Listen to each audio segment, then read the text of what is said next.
പ്രിയപ്പെട്ട പ്രവാസി സുഹൃത്തുക്കളെ, നിങ്ങൾ ഇപ്പോഴും 5 വർഷം മുമ്പ് ജോലിക്ക് കയറിയ അതേ റോളിൽ അതേ സാലറിയിലാണോ തുടരുന്നത്? എങ്കിൽ നിങ്ങളുടെ കഴിവിനല്ല, നിങ്ങളുടെ മൈൻഡ് സെറ്റിനാണ് പ്രശ്നം. പല പ്രവാസികളും ജോലിക്ക് കയറുന്നത് വെറും ഒരു വരുമാന മാർഗം എന്ന നിലയിലാണ്. രാവിലെ വരണം, പറയുന്ന ജോലി ചെയ്യണം, വൈകുന്നേരം പോകണം. ഇതിനപ്പുറം ഒരു വളർച്ചയെക്കുറിച്ച് അവർ ചിന്തിക്കാറില്ല. അവർ പുതിയ കാര്യങ്ങൾ പഠിക്കാൻ ശ്രമിക്കാറില്ല, പുതിയ ഉത്തരവാദിത്തങ്ങൾ ഏറ്റെടുക്കാറില്ല, തങ്ങളുടെ അഭിപ്രായങ്ങൾ പറയാൻ മടിക്കുന്ന ആളുകളായിരിക്കും. കാലം കഴിയും തോറും അവരെക്കാൾ അറിവ് കുറഞ്ഞവർ പോലും അവരെ മറികടന്ന് പ്രൊമോഷൻ വാങ്ങി പോകുന്നത് കാണുമ്പോൾ അവർക്ക് നിരാശയും ദേഷ്യവും തോന്നും. എനിക്ക് മാത്രം എന്താ ഒരു വളർച്ചയും ഇല്ലാത്തത് എന്നവർ പരാതിപ്പെടും.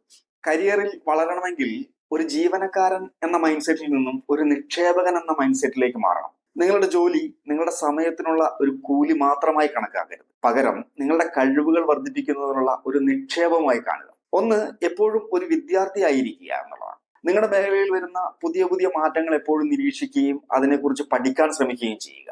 നിങ്ങളെക്കാൾ അറിവുള്ളവരുമായി സംസാരിക്കുക. നിങ്ങൾ എപ്പോൾ പഠനം നിർത്തുന്നോ അപ്പോൾ നിങ്ങളുടെ വളർച്ചയും നിൽക്കും എന്നാണ്. 2, പ്രശ്നങ്ങളെ അവസരങ്ങളാക്കി മാറ്റുക. എപ്പോഴും പ്രശ്നങ്ങളെ കുറിച്ച് പരാതി പറയുന്ന ആളാവാതെ അതിനൊരു പരിഹാരം നിർദ്ദേശിക്കുന്ന ആളാകുക. മാനേജ്മെന്റ് എപ്പോഴും ശ്രദ്ധിക്കുന്നത് പരിഹാരങ്ങൾ കണ്ടെത്തുന്നവരെയാണ്. നിങ്ങൾക്ക് നിങ്ങളുടെ ജോലിക്കപ്പുറം ചിന്തിക്കുക. Think beyond your role.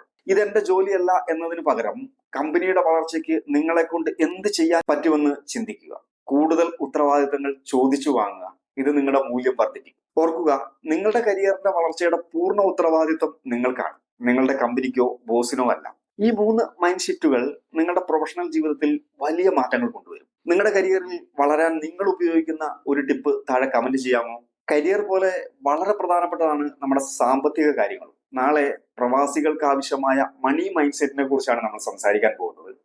പണത്തെക്കുറിച്ചുള്ള നിങ്ങളുടെ കാഴ്ചപ്പാട് മാറ്റാൻ തയ്യാറാകുക.